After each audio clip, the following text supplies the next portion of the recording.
90 காலகட்டத்தில் தமிழ் சினிமாவில் கொடிகட்டி பறந்த நடிகைகளில் ஒருவர் லைலா.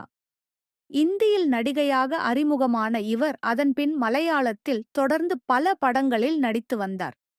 விஜயகாந்த் நடிப்பில் வெளிவந்த கள்ளழகர் திரைப்படத்தின் மூலம் தமிழ் சினிமாவில் நடிகையாக அறிமுகமானார். அதைத் தொடர்ந்து பல முன்னணி நட்சத்திரங்களுடன் இணைந்து நடித்து முன்னணி நடிகையாக மாறினார்.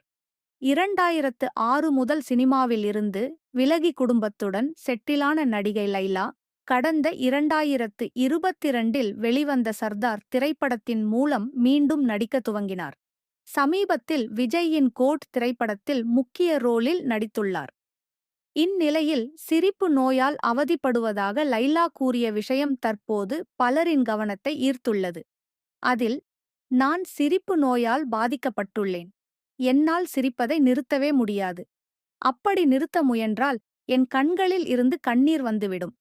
பிதாமகன் படப்பிடிப்பின் போது 1 நிமிடம் சிரிக்காமல் இருக்குமாறு விக்ரம் என்னிடம் சவால் விடுத்தார்.